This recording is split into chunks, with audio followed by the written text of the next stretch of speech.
Hello guys, welcome back to this channel. Guys, if you are new to this channel, please make sure to hit the subscribe button and press the bell icon nearby that to get notifications for each videos timely. तो इस video में हम लोग बात करेंगे उत्तम गैल्वा steel limited के बारे में।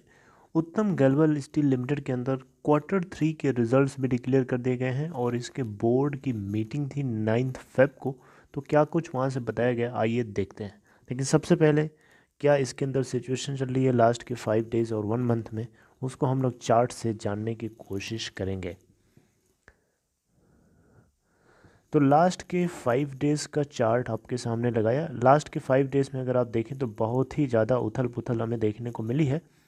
और लास्ट के अगर हम 1 मंथ, फिर भी उसके बाद भी ये अभी नीचे ही जाके क्लोज़ होता है।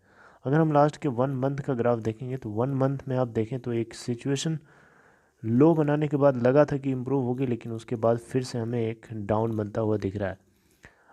लो की बात करें तो 7.20 का लो बनाया था 3 फेब 2021 को, और हाई है महीने भर के अंदर का 10.85 का, जो कि 11 जनवरी 2021 को बनाया था। लास्ट के 3 महीने का ग्राफ अगर आप देखेंगे तो 10.85 का हाई है, जो कि 11 जनवरी 2021 का है, और लो है इसका 6.15 का 4 दिसंबर 2020 का। लास्ट के 6 मंथ का ग्राफ आपके सामने लगाने की कोशिश करूँगा। तो 6th मंथ में भी अगर आप देखें तो 10.85 का ही हाई है, जो कि 11 जनवरी 2021 को बनाया, और लो है इसका 5.3 का 25 सितंबर 2020 का। लास्ट के 1 ईयर का ग्राफ अगर आप देखेंगे तो एक साल में यही इसका हाई है 10.85 का, और लो है इसका आप देखें यहाँ पे 3.65 का, जो कि 25 मार्च 2020 को बनाया था। तो अगर हम पीछे से काफ़ी देखेंगे तो इसके अंदर अच्छी जंप है। लास्ट के 6 मंथ में अगर आप देखेंगे तो 19.8% की जंप है। लास्ट के 1 ईयर से देखें कंपेयर करें तो 15.56% जंप है। लास्ट के 3 महीने में देखें तो 20.93% जंप है। लास्ट के एक हफ्ते में देखें तो 4.7% का जंप है। वहीं लास्ट के 1 मंथ में 24.64% की गिरावट है, और ईयर टिल डेट में 0.64% डाउन है।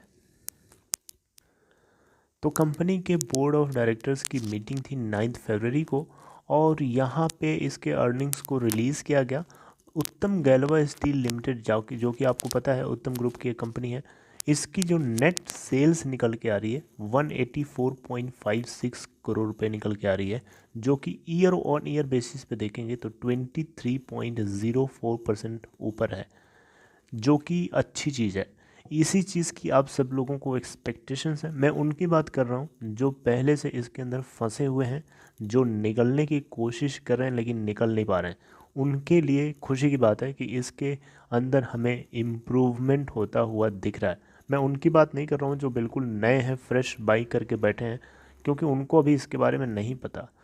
राइट, तो धीरे धीरे चीज़ें पता चल जाएंगी। आपको भी बस चैनल से जुड़े रहना होगा, सब चीज़ धीरे धीरे पता चल जाएगी। राइट, तो यहाँ पे अगर आप ईयर ऑन ईयर बेसिस पे देखेंगे तो इनकी जो नेट सेल्स हैं इस बार बढ़ गई हैं 23.04%। वहीं अगर हम रिपोर्टेड कंसोलिडेटेड प्रॉफिट की बात करें तो इनको प्रॉफिट तो नहीं हुआ, लेकिन लॉस हुआ है, लेकिन काफ़ी कम लॉस हुआ है अगर हम पहले के क्वार्टर से अगर कंपेयर करें तो। ठीक है, तो यहाँ पे अगर आप देखें तो दिसंबर क्वार्टर में इनको, जो दिसंबर 2019 में जो इनको नेट सेल्स का जिनका जो डेटा था 150 करोड़ के आसपास का था, जबकि इस बार काफ़ी अच्छा इंप्रूव होकर मिला है इनको। क्वार्टरली नेट लॉस अगर आप देखें तो 26.69 करोड़ का इनको नेट लॉस हुआ है, जो कि 90.36% ऊपर है अपने दिसंबर 2019 के 276.88 करोड़ होने वाले लॉस से। मैं आपको ग्राफ पे लेके चलूँगा, वहाँ से समझाऊंगा आपको। ग्राफ से बार ग्राफ को देख के अच्छे से समझ पाएंगे कि कब का लॉस कब का प्रॉफिट में बदला है, कितना बदला है। EBITDA की बात करें तो इनका इस बार दिसंबर क्वार्टर के लिए निकल के आ रहा है 3.90 का, जो कि अगर आप देखें तो 149.49% ऊपर है अपने प्रीवियस ईयर के सेम क्वार्टर के कंपेयर में, जो कि 7.88 करोड़ हुआ करता था। दिसंबर 2019 की बात कर रहे हैं। ओके, तो आइए लेके चलता हूँ आपको सीधे ग्राफ पे, वहाँ से आपको समझाने की कोशिश करूँगा। ओके, तो हम लोग यहाँ आ चुके हैं। अब आपको सबसे पहले यहाँ दिखाना चाहूँगा जूम करके थोड़ा सा, आप ये देखें तो आपको ये सितंबर क्वार्टर में इनको थोड़ा सा प्रॉफिट होता हुआ दिख रहा है। 19.4 करोड़ का। और इससे पहले सारे क्वार्टर्स में लॉस बुक करे हैं। और अभी जो हमारा क्वार्टर निकला है दिसंबर का, दिसंबर 2020 का, जिसमें देखें आप तो 26.69 करोड़ का इनको नेट लॉस हुआ है इस क्वार्टर में। जबकि आप दिसंबर 2019 से कंपेयर करेंगे तो इनको ये देख सकते हैं आपके सामने, ये भी मैंने मेंशन कर दिया, जिसमें आपको दिख रहा होगा 276.88 करोड़ का इनको नेट लॉस हुआ था। तो उससे अगर आप कंपेयर करेंगे तो उसके अंदर सिग्निफिकेंट लॉस रिडक्शन हुआ है, जो कि काबिल तारीफ़ है। आप मानते हैं इस चीज़ को? होपफुली आपको भी ये चीज़ फील हो रही होगी कि इसके अंदर काफ़ी सिग्निफिकेंट हमें इम्प्रूवमेंट देखने को मिल रहा है इस क्वार्टर के अंदर। इससे पहले वाला सितंबर का जो क्वार्टर था उसके अंदर और अच्छी चीज़ थी, उनके अंदर तो प्रॉफिट ही आ गया था सीधे 19.4 करोड़ का। ओके, तो इसके अलावा अगर आपको टोटल रेवेन्यू दिखाना चाहूँगा, आप इसको ग्राफ से भी देखना चाहें तो ग्राफ से देख लीजिए, आपको ये देखिए दिख रहा होगा। एंड आफ्टर दैट अगर आप टोटल टॉप लाइन की बात करें रेवेन्यू की, तो इनको देख सकते हैं, आपको दिसंबर 2020 के क्वार्टर में 184.56 करोड़ रुपए का नेट इनको रेवेन्यू जनरेट हुआ है इनका। और वहीं अगर आप दिसंबर 2020 के अलावा दिसंबर 2019 में देखेंगे तो इनको 150 करोड़ के आसपास का रेवेन्यू जनरेट हुआ था। वहीं अगर आप सितंबर क्वार्टर में देखेंगे तो एक क्वार्टर पीछे जाएंगे तो आपको यहाँ पे 189.1 करोड़ का इनको नेट रेवेन्यू देखने को मिला था। तो रेवेन्यू के अंदर क्वार्टर ऑन क्वार्टर बेसिस पे तो थोड़ी सी सिग्निफिकेंट तो गिरावट नहीं है, लेकिन बहुत माइन्यूट सी गिरावट है। लेकिन ईयर ऑन ईयर बेसिस पे देखेंगे तो हमें जंप देखने को मिल रही है, और बहुत ज़्यादा जंप नहीं है लेकिन जंप है। राइट, 150 करोड़ और 184.50 करोड़। तो आप डिफरेंस निकाल के परसेंटेज में चेंज करके देख सकते हैं कितना परसेंट जंप है। इसके अलावा अगर आप शेयर होल्डिंग पैटर्न को देखेंगे तो आपको बताना चाहूँगा, यहाँ पे दिसंबर 2020 के क्वार्टर के लिए जो डेटा है, प्रोमोटर्स के पास होल्डिंग है 60.7%, जिसमें से अगर आप देखें तो गिरवी नहीं है, जो कि बहुत अच्छी चीज़ है। FIIs और DIIs यहाँ पे 0.1% के साथ दोनों बने हुए हैं, दोनों के पास 0.1% है। वहीं पब्लिक शेयर होल्डिंग देखें तो 39.1% हो गई है, जबकि प्रीवियस क्वार्टर सितंबर क्वार्टर में भी इतनी ही थी, 39.1%। प्रोमोटर होल्डिंग में 60.7% थी, और FIIs DIIs भी यहाँ पे कॉन्स्टेंटली अपने डेटा को होल्ड करके बने हुए हैं, कोई किसी ने अभी तक बेचा नहीं है।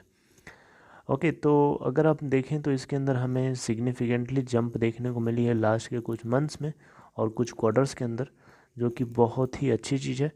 तो ये कुछ बोर्ड की तरफ से इसके मीटिंग्स को लेकर बताया गया।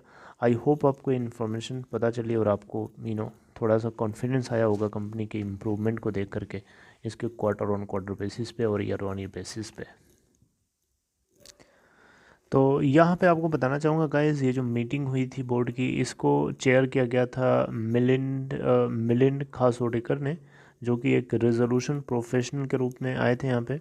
और यहाँ पे कंपनी के स्टैंडअलोन और कंसोलिडेटेड रिजल्ट को पोस्ट किया गया, जो कि आपको पता चल चुका है।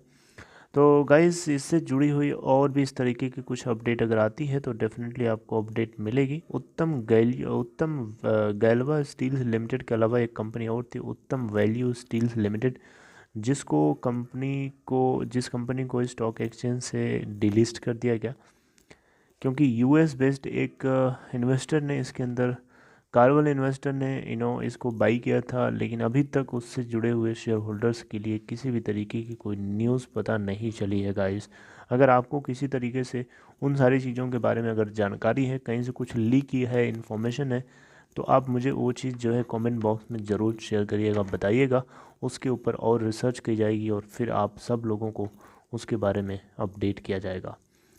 So this is all for this. I hope you liked it guys information. If you liked it, please give a thumbs up, and if you are new to this channel, consider subscribing and hit the bell icon nearby that to get notifications for each videos. And last thing, if you are interested to open Demat or trading account, there is a link for you in description box. Click there to open your account in Upstock. See you next time. Take care.